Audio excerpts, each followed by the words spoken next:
Hi, everyone. Welcome. We'll let people get settled in the room, so to speak, before we officially get started.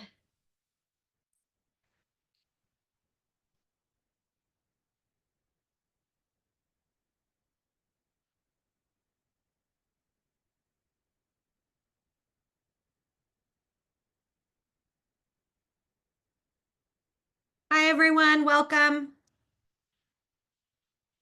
So excited to have all of you here. We will get started momentarily.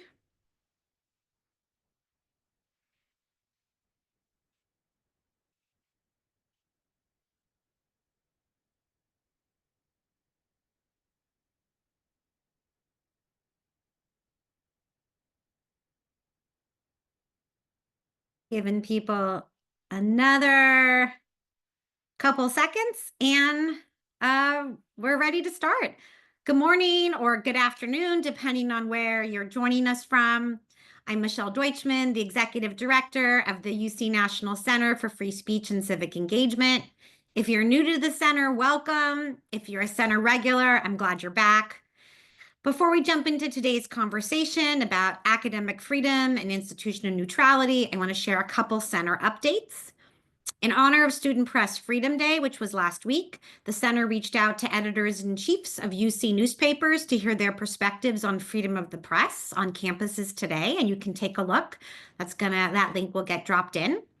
Applications for our year-long non-residential fellowship program are open until March 21st. Staff, students, and faculty are welcome to apply, as are folks outside of university life, including journalists, policymakers, and others. And finally, if you have not already registered for our upcoming annual Speech Matters virtual conference, please do. This year's theme is Truth, Trust, and Transformation, and you can find information about speakers and panels also in the link that is being dropped in. Now to today's topic. This is a historic moment for higher education. We face existential challenges to our mission and our ability to carry it out. And at the heart of this is academic freedom, the protection that safeguards the ability to teach, research, and publish without fear of censorship or retaliation. People may not be aware that colleges and universities in the US in the 18th and 19th centuries were not always places of free inquiry involving independent expert scholars like we have today. Many institutions assumed that the truth that should be taught at colleges needed to conform with certain Christian teachings, and those who challenged those teachings were removed from the community. They could be removed because institutions believed it was the responsibility of faculty members to teach the truth as the college administrators understood the truth rather than following academics' own judgment. This changed in 1915 with the founding of the American Association of University Professors, AAUP, in January 1915, in direct response to a wave of threats against faculty who held unpopular views. In December 1915, the AAUP created the concept of academic freedom when it published its Declaration of Principles on Academic Freedom and Academic Tenure. In 1940, it elaborated on this declaration, explaining that the academic freedom of faculty members consisted of four interrelated elements: teaching, research, intramural, and extramural speech. Another topic that's been top of mind in this moment is institutional neutrality. Especially following the events of October 7th, debates have raged about whether and when a university should use its voice to speak out about issues of the day. 2 weeks ago, the AAUP announced its updated policy on institutional neutrality, and today's two speakers, Tom Ginsburg, the Leo Spitz Distinguished Service Professor of International Law and Faculty Director of the Forum for Free Inquiry and Expression at UChicago, and Brian Soucek, Professor of Law and Chancellor's Fellow at UC Davis School of Law, had very different responses to this updated policy, and I think that's where we should start. I want to welcome and thank Tom and Brian for being willing to get together and discuss their differences. Why don't we go ahead and start with each of you sort of sharing your respective positions about institutional neutrality. And Tom, I'm going to let you kick it off, and maybe you could do a tiny little bit of history about the famous, or some people would say infamous, Kalven Report. Great. And before I begin, so I'd like to just say thanks for doing this. My article was framed and titled, "Can Academic Freedom Survive the AAUP?" And I do want to make clear that I have no issue with the AAUP, but I do have an issue with Committee A, on which Brian sits. And that's what really was the subject of my piece. And all right, so institutional neutrality is a word that's often misunderstood in our era. But basically, the idea is that the institution, the university, should not speak out on issues of the day that don't directly affect it. And nowadays, people don't like the word neutrality. Post Foucault, everyone thinks neutrality doesn't really exist. That's fine. Sometimes schools will call this institutional restraint, but that's the basic idea. And as we'll get into, there's a lot of speech which is allowed, but that's the fundamental idea. Brian. Sure. So also, thank you. It's great to be here with you, Michelle, with you, Tom. Around the time that University of Chicago was adopting the Kalven Report, the AAUP was also thinking very much about these issues. In 1969, it published descriptions of both sides, the best arguments on both sides, and then instead of coming down one way or the other, it called on its members to submit further essays for and against institutional neutrality. And it spent the next couple of years publishing those essays in the AAUP's bulletin. It's a really rich trove of sources and arguments. The arguments haven't changed very much in the decades since. The Kalven Report actually doesn't play a role in those debates, although the arguments that Kalven makes are reflected in those kinds of debates. But ultimately, the AAUP Council decided that it wasn't going to come down on one side or the other of the debate, that instead they felt obliged to sponsor a searching examination of the issues involved. They wanted to, this is important, be explicit about the risks involved in any actions taken, and in any case to ensure freedom for the proponents of all points of view.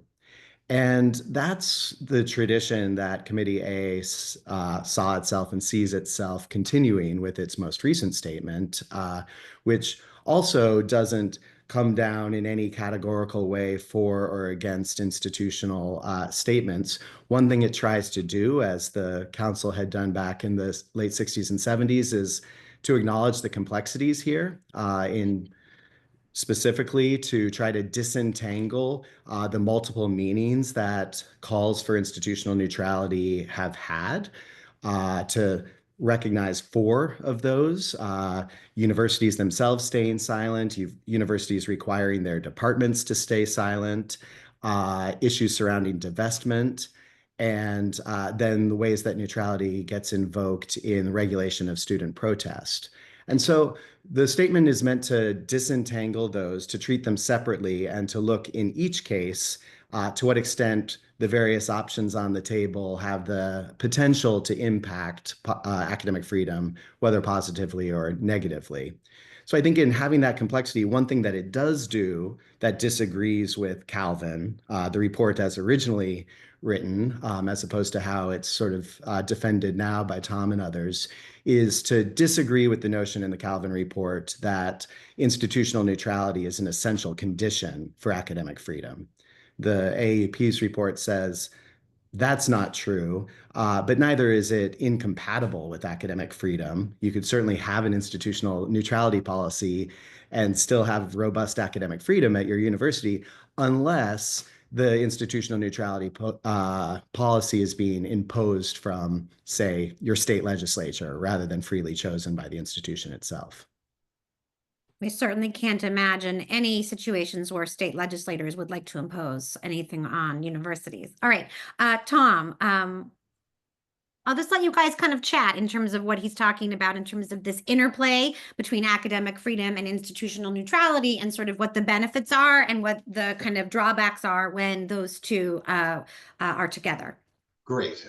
So, Brian invoked the Kalven Report, and that's what a lot of people associate the idea of institutional neutrality with. But as his statement makes clear, actually the idea goes back to the founding of the University of Chicago.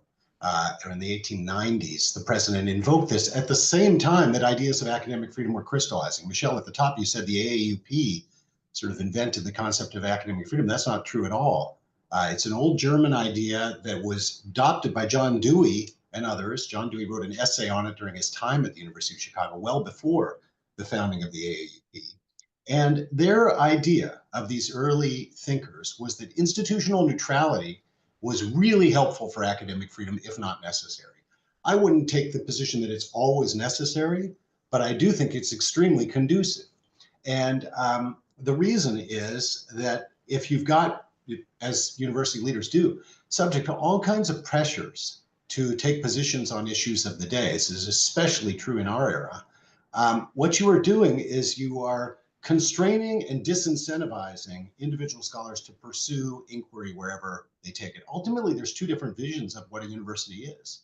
Is it a deeply plural community of scholars who are trying to inquire and need academic freedom to do so? Or is it, in some sense, a political entity, a corporate entity, which needs to speak out on issues that are unrelated to it? And I think those are incompatible. I think the former is much more conducive. I want to say one other thing. Academic freedom is a point, I think, of disagreement here. I don't think you could do much better than Albert Einstein, who says by academic freedom, he understood the right to search for truth and publish and teach what one holds to be true. Also, this right implies a duty. One must not conceal any part of what one has recognized to be true. That is, it's an individual level activity, and we need to provide maximum freedom to individuals rather than adopt orthodox statements at the departmental or university level, which ultimately tell the members of the academic community that there's one right answer on things. So there's a lot there. First of all is the question of what the relationship is between a university making a statement and the individual level academic freedom, which Tom and I are completely agreed, the Einstein type quote that is the fundamental, those are the fundamental principles of academic freedom, the freedom of a scholar to take research where it leads, to teach what he or she sees as the truth, to speak through intramural governance, and then also a freedom of speech of extramural utterance. Those are the core principles, as the AAUP has been arguing for over a century now, although I completely agree they didn't invent any of those principles. The question, though, about whether it disincentivizes, whether institutional neutrality, institutional statements rather, disincentivize that kind of research, whether they're incompatible with freedom of research. Kalven says the latter, Tom says the former, that's great. But that's an empirical question. And I think Tom and I are agreed on that, or the AAUP and Tom are agreed on that the extent to which any given statement by a university is going to disincentivize a scholar to pursue his or her research or teach in the way they see best is going to depend on what the university is talking about, how they frame the statement, and very crucially, what the culture and policies and longstanding practice surrounding the protection of academic freedom and dissent is at a particular university.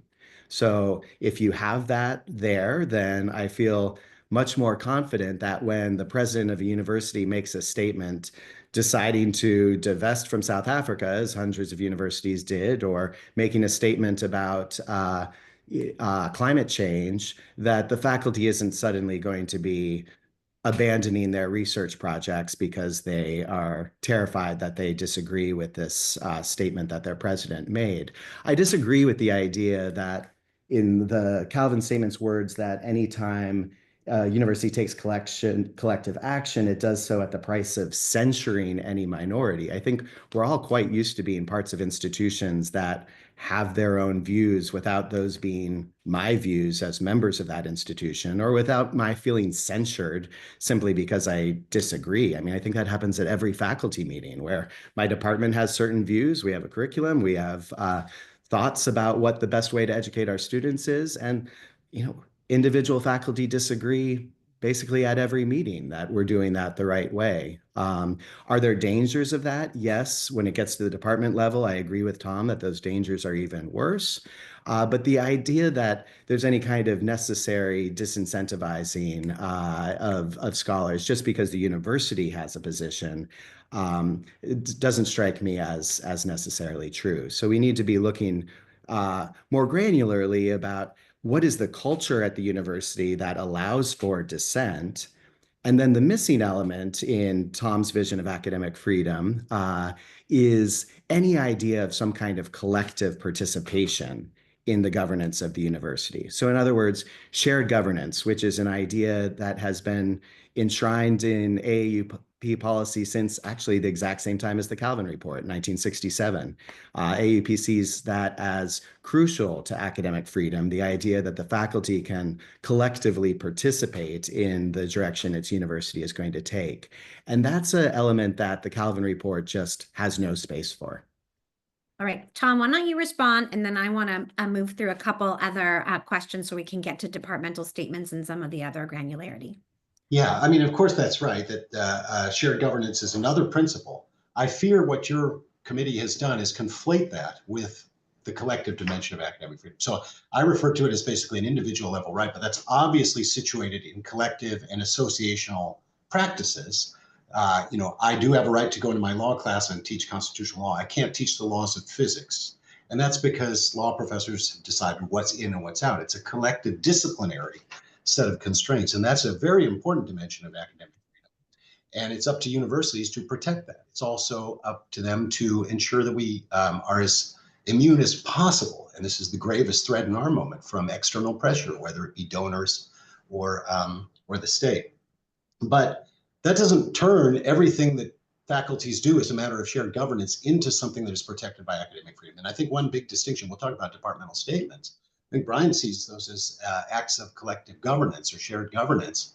And I don't think departments are bearers of such rights as of academic freedom. I think department's job is to protect the internal diversity within that community to the maximum extent possible, and that they're just simply incompatible with that mission. So there's just a slight difference in definition and emphasis about whether we're talking about the individual or collective mechanism. But I agree with him, it's an empirical question. I just think there's empirical evidence that my position is correct. Can I say one last thing, though, on the shared governance, Michelle? I'm sorry, Yes. I see your face. And yet, Tom and I are completely agreed. I think everybody should be agreed that this protection of the individual is an absolutely necessary central component of academic freedom. Did I say necessary? I meant to say necessary. It's not sufficient.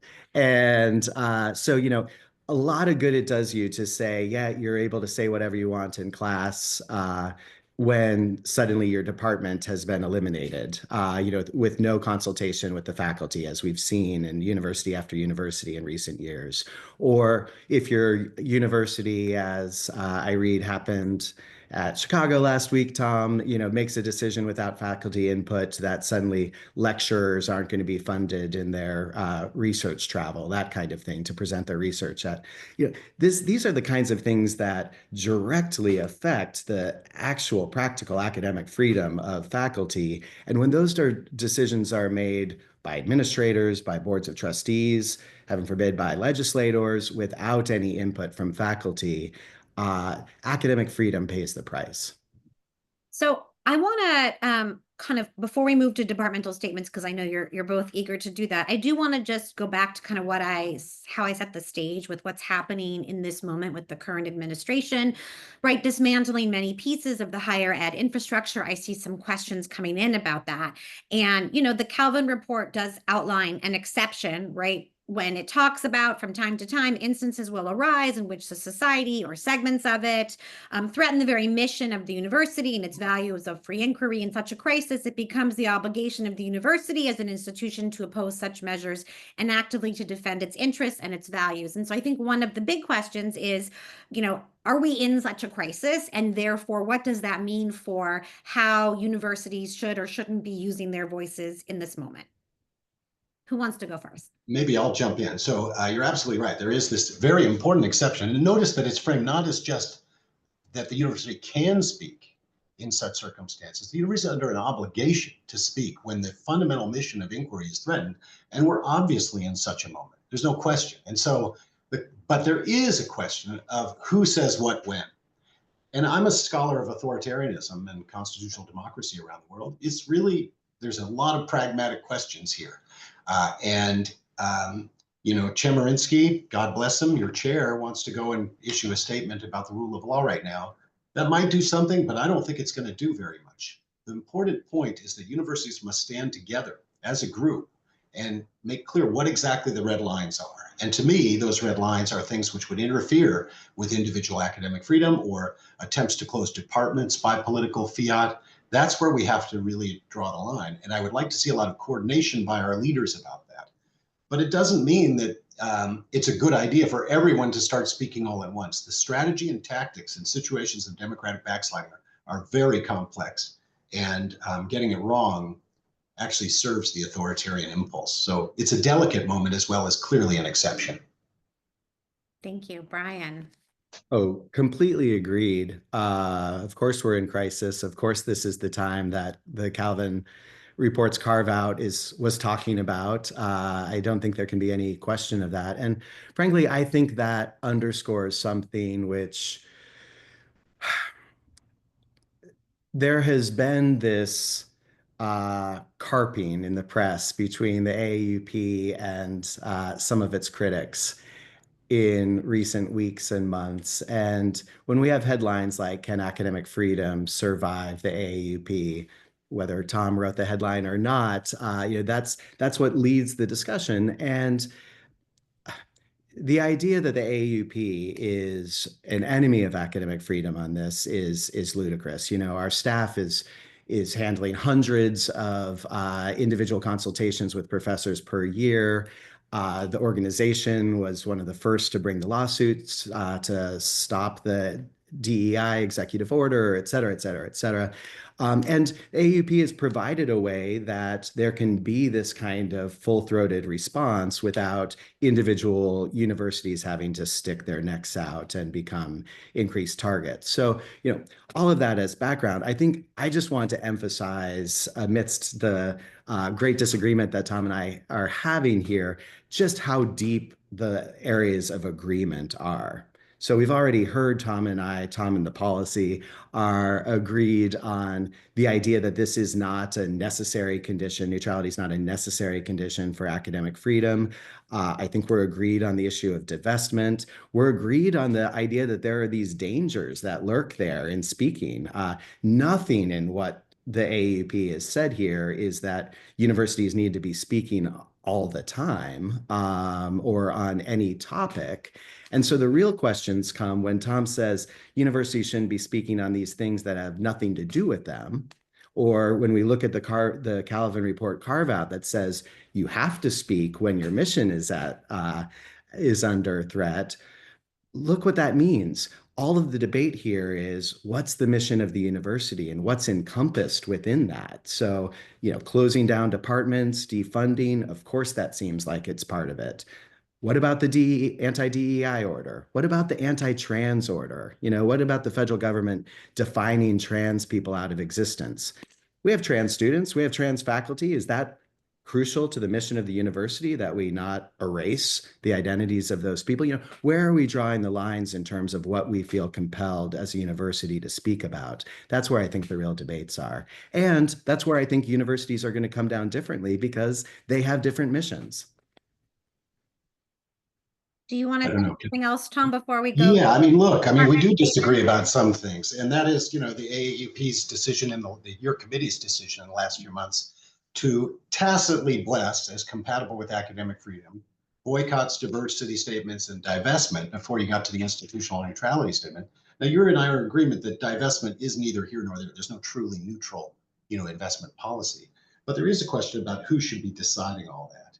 And you know, I think I would tend to agree with you about what's inside and outside the university. I'm very strongly committed to the idea that, you know, a political threat to cancel our funding unless we stop teaching actual American history or something like that, or if we cancel a whole, you know, marginalized group within our community is a red line. But I think there are some disagreements, some pretty fundamental disagreements about how good universities that are committed to inquiry ought to be run. And maybe we'll get into those as we move through Can the we just, who conversation. should be making those decisions on divestment, Tom? What's that? Well, You I can just tell you one mentioned who thing. should be, what was the Yeah, answer to that?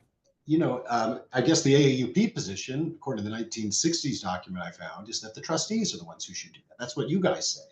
Now, we've had, of course, great demand for divestment in the last year. And my position on this is that, you can delegate this to technocrats, or you could have it be a matter of faculty governance. Maybe the faculty senate could make recommendations. All I know is I don't want to be part of those conversations because I've got a research agenda. And I'm also, quite aware that if you're going to go down that route, you have to decide whether you want, higher tuition, lower salaries, or maybe both. And the alternative is just maximize the returns and spend it well. But that's just my view, and I do think others can have the view, and of course they ought to be free to articulate the view that we should divest. That's absolutely clear. So that's another small point of agreement, but it's just not my thing, and I don't really understand why you all felt the need to weigh in on it. Do you want to go ahead, Brian? Weighing in this statement, you mean? Yeah, let's talk about, if you want to finish let's wrap up a little bit about divestment, because I do want to turn to departmental statements, because I know that is something you disagree about. Not that we have to only talk about things where you disagree, but I didn't know if you had a thought about Tom's comments regarding the kind of statement about divestment. Yeah, I mean, my understanding, my reading of the statement on government from 1967 is that the notion of shared governance is the idea that because of the different competencies of the board versus the administration versus the faculty, because you're right, we have a set of competencies that don't necessarily extend to things like investment strategy in terms of profit maximization, or at least that's not my expertise. But that because of those differing expertises, these different components of the university would take the lead, have a primary responsibility for various decisions with input from the others as it impacts them. So of course, for anything curricular, faculty is the primary responsibility for judgments of academic merit. We take the lead there, even though, of course, at many places, the administration or the board is going to have ultimate formal power over, say, a tenure decision or a firing decision. But it's the faculty's academic judgments that take the lead. So similarly with divestment, we would ordinarily think of that as being, of course, within not just the legal control, but the proper control of the administration and trustees. But the idea that the faculty should never have a voice on that would be incompatible with shared governance. A voice in it insofar as a university's investment choices are necessarily reflecting something about how it sees its mission. Because the mission is something that concerns us as a faculty. So the questions are flooding in. I just want to take a couple more minutes to try to hit on a couple of the key points. And one of them is to go back to departmental statements, which was not just a new issue post October 7th. It's something that I know at least the University of California has been thinking a lot and struggling with. And I know Brian was part of creating a policy that exists. And I thought maybe, Brian, you could talk a little bit about the UC Regents policy and some of your thoughts about striking the right balance between faculty being able to use their voice, but potentially, infringing on academic freedom, within, in particular, a department and power dynamics and so forth. Oddly enough, Tom and I were both part of the process that led to the Oh, eventual creation. Well, he was more influential. Let's put it that way. He won. I didn't know that, Tom. I didn't mean to leave you out. So I just wrote a letter that they didn't, that they read apparently, which I'm grateful for. Of course. That's shared governance in action, even when the governance involves outsiders. So look, let me start with the neutrality statement, the AAUP statement. There are clear dangers, and Tom has been clear-eyed about them when it comes to department statements. So in some ways, they're worse than statements by the institution as a whole. For one thing, it's a small community. People know each other. People are watching each other. If my dean is in favor of some kind of statement, wants to take a position. This is the person that's going to set my schedule, my teaching schedule, my summer funding. These are the colleagues that are voting on tenure and my next raise. Of course, there's a level of pressure there that is categorically different, empirically different, as we were saying, than the president who doesn't know my name, the chancellor making a statement about something. So that's a real danger. There's a little more danger about confusion over who's speaking when a department talks, as opposed, they're leveraging the name of the university in a way that might not be great. And there's a danger when a department speaks on something beyond its expertise.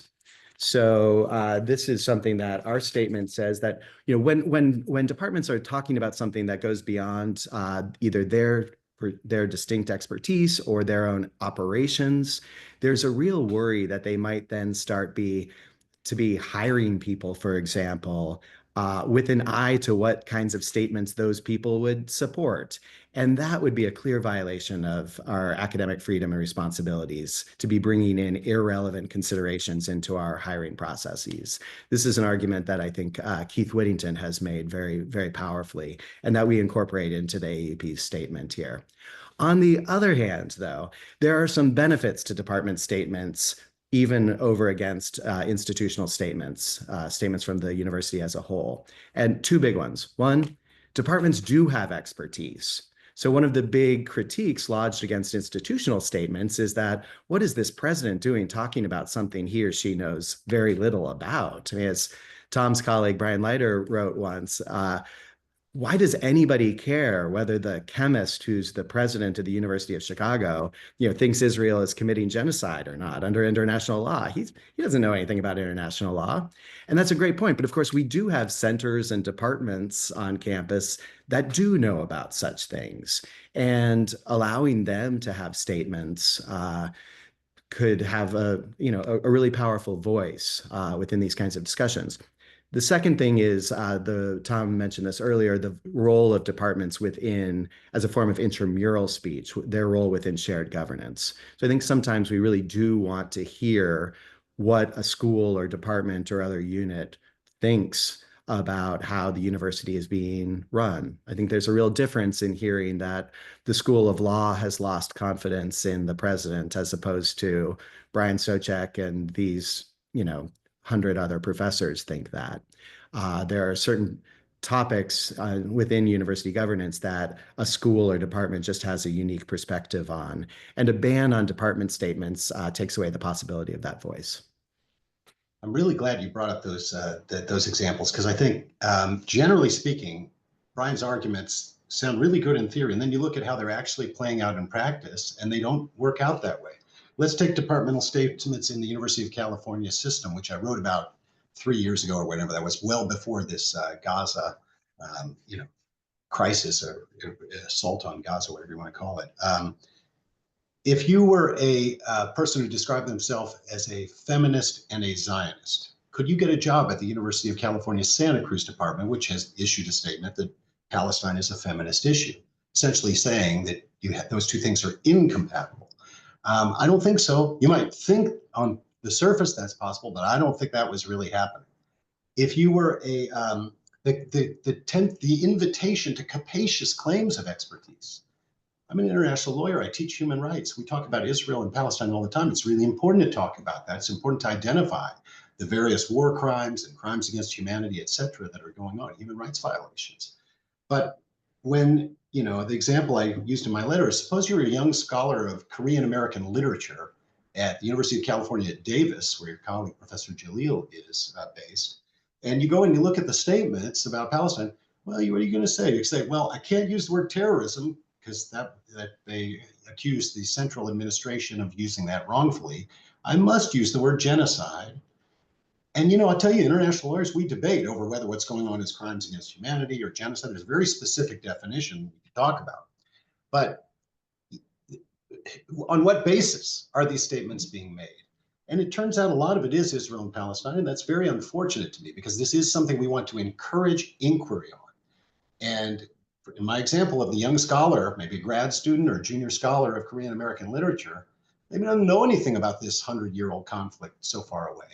but now is going to not have any incentive to inquire, or if they inquire and learn something different from the official orthodoxy, they're going to keep their mouth shut. So I think that's a great example of what's wrong with these things in practice. Again, you could imagine conditions under which it would be appropriate, Climate Institute talking about climate change, things like that. But unfortunately, that's not what we see. And so this is where I just think shared governance isn't actually producing what we want at a moment of grave crisis. We need universities to be doing very deep inquiry. We need dissent. We need all kinds of avoidance of groupthink.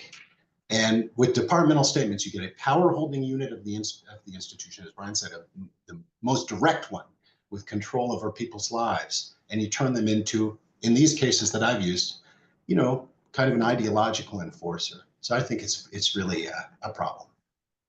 So without weighing in on any particular statement, certainly at my institution, the solution that Tom's proposing is, of course, a complete ban on department statements, which would eliminate the statements he finds problematic, but would also, keep my law school from being able to weigh in right now on the debacle that is the administration of the bar here in California.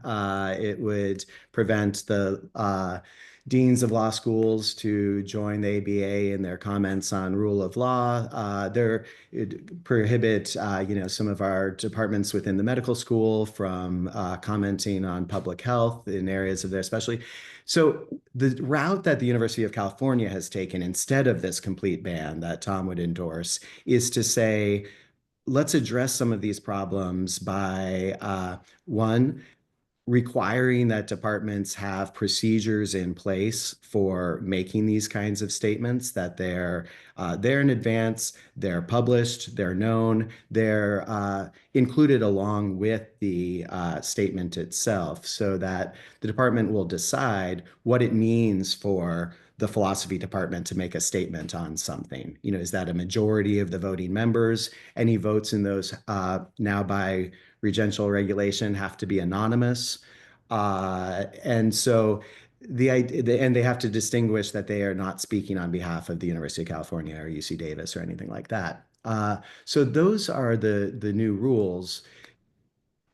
The AAUP statement makes clear that there are additional limits that should be observed, namely what I just said about departments speaking on matters connected to their disciplinary expertise or operations, because I think the worries here dramatically expand when departments are speaking on something beyond those limits. Just one small point, which is even under my position, you would have a Kalven type exception. So if the administration comes and says, we're going to ban Asian American studies or something like that, well, then that department would be well within its right to speak out. It would be appropriate. But it's the extraneous stuff, which of course has spread, that really is problematic. And I do think has not positioned us well in terms of a plural institution. I will say, as a fifth generation Californian with 3 degrees from the University of California, it hasn't played well with the ordinary citizens of California, honestly. I think we're doing a disservice. You're on mute, Michelle. Wouldn't be a good webinar if the host wasn't on mute for a moment. Okay, what I was going to say is I'm going to go ahead and ask some of the questions in the queue that pertain to departmental statements, and I do want to get to student protests as well. So one person asks if the two of you agree that departmental statements among willing faculty, unanimous or otherwise on other outlets like the AAUP Academe blog, etc., is not the same thing as a department taking an official collective position on their university department website. What was the first option? The first option was like somebody making a statement on an outlet like AAUP's blog or somewhere else, as opposed to doing it on the collective, on the actual department website. It might seem formalist, but I do think there is a difference. That is, if all the faculty want to go do something, great. But the problem is when you make that website available, the official website available for contestation, then you're going to dissipate so much energy in terms of who controls and who wants to get on. So I think it matters that these things not be on official departmental websites. Also remember the people who aren't in the department. My cousins in the Central Valley who don't feel the University of California is for them because of the statements which are on the department. It closes off the university when you have it as the official website. So I think there is a difference. You know, on the other hand, there's any number of people that suddenly feel included because the department or school is supporting them. So right now, we are required by the Solomon Amendment to host military recruiters on campus. That violates our non-discrimination policy. We are literally having people on campus that will not hire our trans students, and we're forced to allow that violation of our non-discrimination policy under threat of defunding federal funds from the entire University of California. The response to that, and in fact, the response that the Supreme Court envisioned when it upheld that restriction, was that the school itself can speak out and say, these recruiters don't reflect our values, they don't comply with our policies. You can put that statement up on the very room in which they're interviewing. You could be protesting outside. You know, the Supreme Court blessed all of that, and in fact, made that a necessary requirement for their upholding of that law. And that's the kind of example where I think we absolutely have a duty to be speaking out and saying, yes, we know that this is a violation of not just our values, but our policies. We think that we call on the administration to abandon this kind of discrimination, and we support our trans students. And that is necessary in order not to just fully capitulate to what's being required of us through funding threats. Do you have anything, Tom? Otherwise, I'll go to the next No, I don't think I question. want to add anything. I mean, I'm I guess Okay. I'm broadly sympathetic, but law is law, and we should do everything that's compatible with law for sure. I mean, in terms of making people feel included. So another question talks about why it's okay for universities to make statements in extraordinary cases. If universities can make statements in extraordinary cases, why can't departments or subunits do that? This person asks, why does the central admin get to control and censor this kind of speech?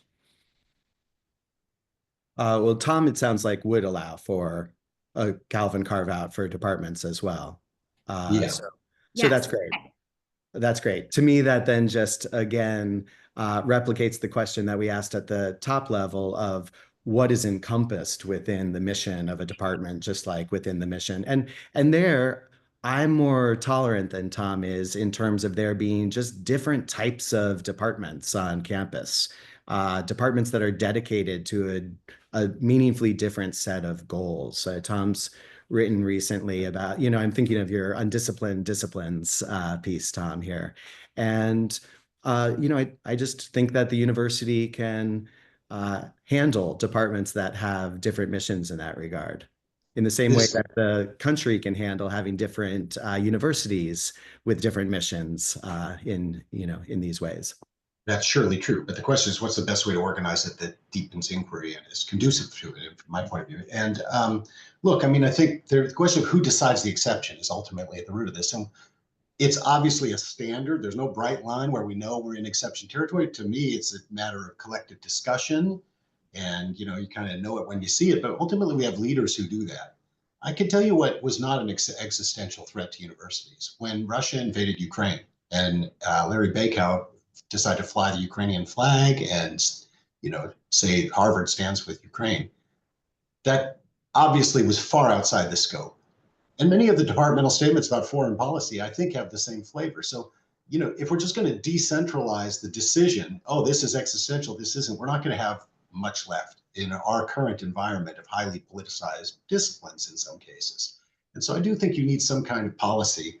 But ultimately, this has to be, and this is again a point of agreement, it ultimately has to be deeply rooted in the culture. So I don't know how you get from there to here, if you will, but I do think it's an important direction to move. I mean, this is the challenge, and I think Tom and I would both see this as a hard challenge, is you need not just a policy. We have a new policy, but you're calling for something stronger than that. You're calling for a centralized decision maker.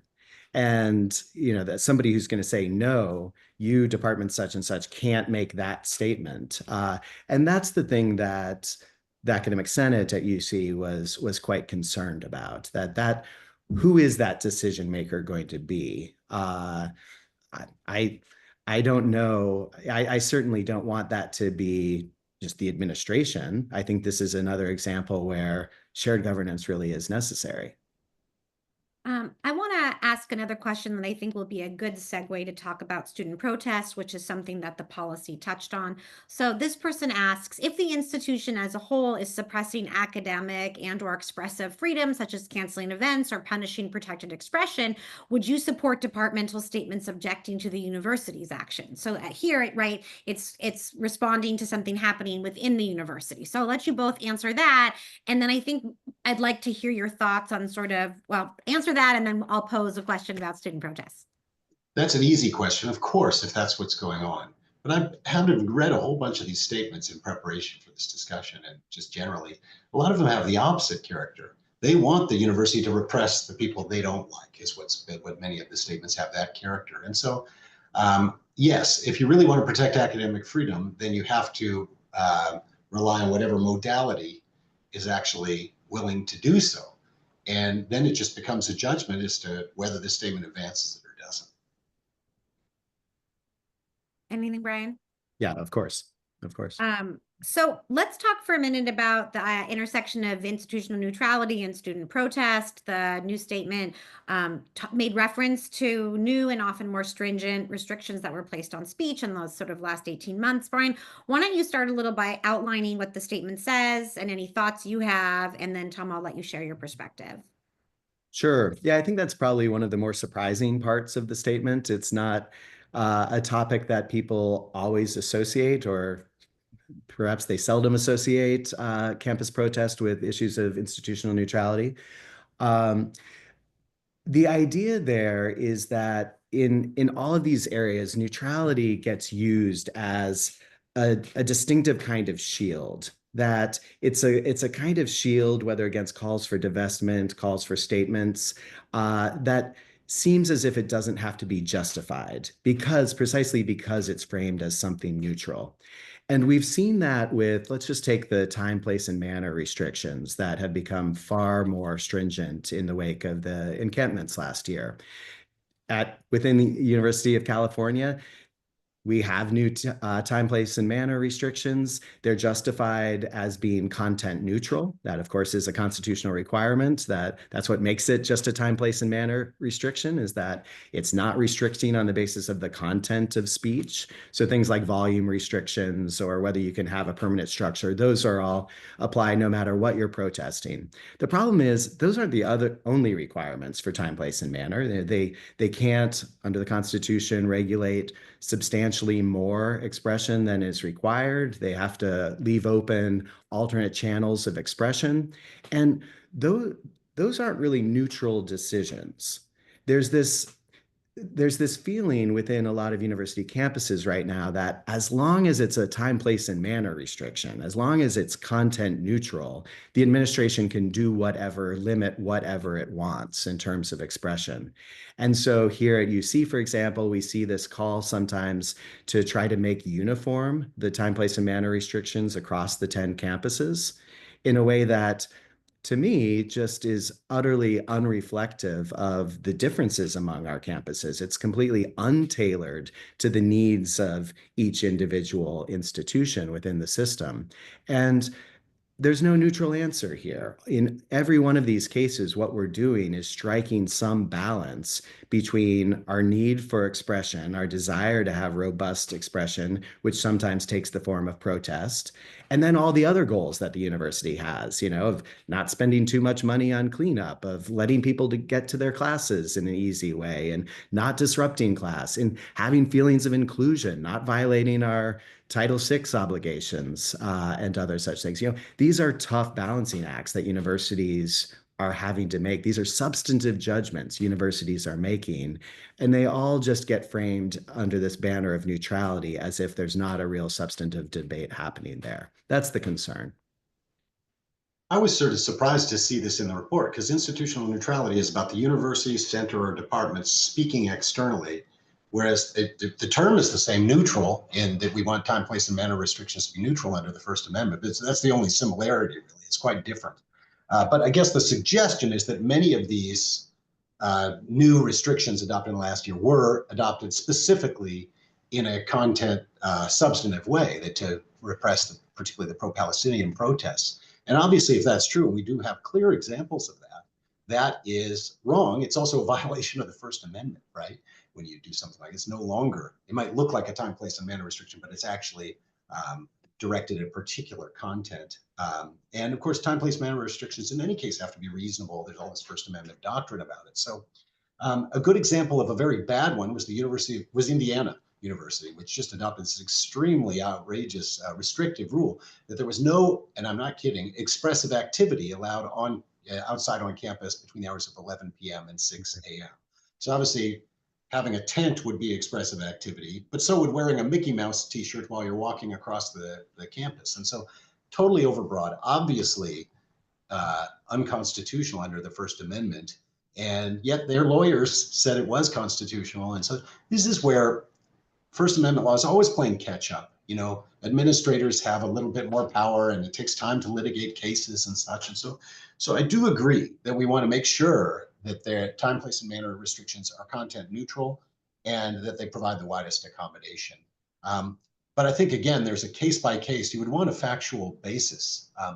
There was no, one of the things the statement said that puzzled me was that, you know, protests themselves were prohibited on neutral grounds. I don't have it in front of me, but that for not and current protest was restricted under the grounds of institutional neutrality, and I just didn't see that. Although in looking around, I think there probably are some examples. A friend of mine at the University of Michigan identified a situation where in a dorm, they decided you couldn't have posters, you know, pro-Palestine posters. And they said, well, we're going to have no posters in the dorm because it's content neutral and such. And, you know, I can imagine there would be a true justification, a real genuine justification for that, but that's something you would have wanted in place for a long time. So on the other hand, I wouldn't say that any adjustment of the rules adopted in the last year is automatically somehow non-neutral, which is, I think, what the report suggested. So in any case, I thought it was a bit of a category conflation. Nevertheless, of course, protest and dissent is a core part of what goes on universities, not really related to academic freedom, though. It's not the freedom of research and teaching, period.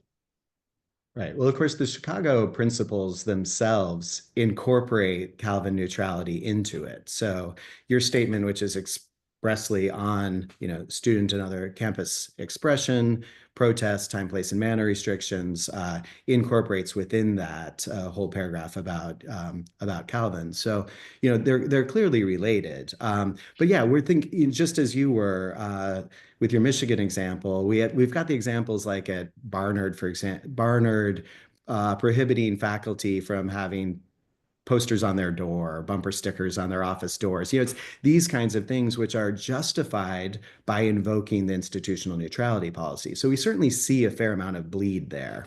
And that bleeds as well into not just the departments, which we were talking about, but of course, centers. Yeah, I mentioned in my op-ed, the Yale Women's Center, which was told to be broadly neutral. And so we have plenty of examples where calls for neutrality at the institutional level are then being pushed down to a much lower level. In fact, that might be where a lot of the work is happening right now. Presidents seem to feel free to say still whatever they want, but it's really applying pressure on these lower level speakers. A lot of times faculty who are mostly faculty, but have a kind of administrative title like you do, Tom, you know, find themselves torn between their two identities as researcher versus as head of a center, not knowing how the center they run can be broadly neutral when somebody at Harvard told me recently, I'm the director of the Center to End Mass Incarceration. What does it mean for me in that capacity to be neutral as Harvard wants me to be as an administrator? And so these are some of the tensions we're encountering. Okay, I want to try to get to just a couple other questions. One asks, how do you propose we vindicate a professor's academic freedom interest in not having their department eliminated?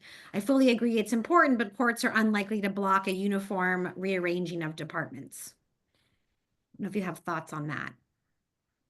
Oh, yeah, I doubt that that's going to happen through the courts. I think that is going to have to happen either through respect for robust shared governance, or barring that, it's often going to happen through unionization and similar efforts, Oh, which sorry. AAUP, of Courts course, are, I misread, but courts are likely to block a university from rearranging departments.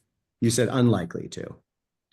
Yes, unlikely to. Yeah, and I'm agreeing with that. I'm saying Okay. instead of using the courts, which strikes me as very unlikely, it's either going to be through public, formation of public opinion, getting pushback on that this is a bad idea, robust shared governance, and barring that, if the university won't recognize or respect that kind of governance, then through unionization efforts. Anything to add? No. Okay. I'm gonna go with one more question and then I'll give you each a minute to wrap up. Another question asks, how do you perceive institutional neutrality having or not having an impact on risk management for universities? Tom? Well, I mean, I think one reason we've seen this shift to institutional neutrality in the last year is as a matter of risk management. And to me, that's the wrong motivation. Look, this is a constitutional question for inquiry from my point of view. It's what facilitates the inquiry of the individual scholar. It's a principle that's deeply rooted at the university I'm at, and it's not rooted, apparently, at Harvard and some other places which have moved in this direction because they don't seem to figure out, what it actually means or how you live it. At the same time, let's be honest, we are in a crisis in terms of what's coming. And it's easy for me as a tenured professor to say that when the Trump administration tells us we have to get rid of Black studies, we have to draw the line and we must protect that academic freedom of that, of that inquiry, that line of inquiry. And I believe that. I think that is a red line. But in the crisis that follows that, if we lose a quarter of our, federal money or something like that, or maybe all of it, I'm going to still have a job. And it's the more marginal people in our academic life, the adjuncts and the grad students and stuff, who will suffer. So it is a crisis and the risks are enormous. And this, I think, plays a role if properly deployed. But it's just a very messy moment. That's all I'll say. And in the midst of this crisis, I worry that the risk management concerns, in the sense that the questioner, I assume, meant it, are outweighing a real need for there to be just strong voices explaining what universities do, reminding people of the benefits that universities provide, both societally and within their individual communities. Everything from vaccines and scientific breakthroughs to technological breakthroughs to, providing the majority of the arts in many communities, and just a really full-throated reminder of that, I think, is every bit as important, more important than, trying to stay quiet in the hopes that maybe this round of threats will pass you by. So before I give you each a minute to wrap up, I want to thank you. And I want to just say that however one feels about your various perspectives, I think that what today really brings home is that you represent the best of what higher education is supposed to be doing, which is to be thinking critically and thoughtfully and discussing these ideas with each other, even when there are differences. And so I'm really pleased to have been part of it. And I just want to thank you. And I hope that it will inspire more people to have these kinds of conversations. And with that, I'd love to give each of you just a minute, to sort of say anything on this topic or really about the crisis that we're in, because I know that everybody on this call is thinking about it. I mean, on this Zoom. Well, I'll tell you my view. Look, we're subject, university life, academic freedom is subject to three kinds of threats. The state, obviously, donors traditionally, but then also a threat from within. And I think many of the practices that I see being justified by Committee A are actually threats from within. And I think that that's been part of, frankly, the problem. It's gotten us in this situation where we're not seen by the public as being a trustworthy partner. And it's not only Committee A's fault or these practices. Believe me, there's lots of other stuff going on in our polarized time. But if we're going to recover ourselves, having some responsible government and ability to communicate, as Brian just said, is going to be absolutely crucial. All right, Brian, you get the final word. Tom is very lucky to work at a university that has, for so long, as he said, since the 19th century, really prioritized the protection of its faculty and their research and teaching missions. I think most of the academics in the US aren't equally lucky, that they haven't had a century of university administration that is as dedicated as Tom's has been to putting those faculty voices first in their individual teaching and research and making that the priority of the university.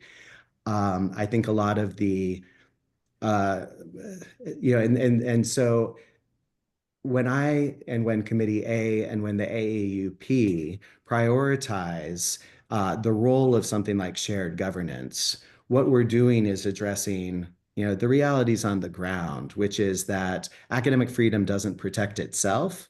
The AAUP has long been there to try to help individuals when they are, the subject to individual threats, there to help untenured faculty and faculty that don't have permanent employment who are exposed to a whole greater set of threats. But at the end of the day, a university that doesn't prioritize shared governance, that doesn't involve faculty perspectives into its governance, is not going to be one where academic freedom is likely to thrive. The University of Chicago and its very fortunate history aside. And so while we do have this collective aspect to very many of the statements we made, and we have for 50 years now, because we emphasize the role that those collective faculty voices have in making a culture where the individual academic freedom rights are more likely to be protected and respected. All right, it's 11:02 and we're gonna sign off. Thank you again, Tom and Brian and everyone for joining us. Look forward to seeing you on April 10th for our Speech Matters conference. And surely there will be new developments between now and then. Thanks again. Thank you, Michelle.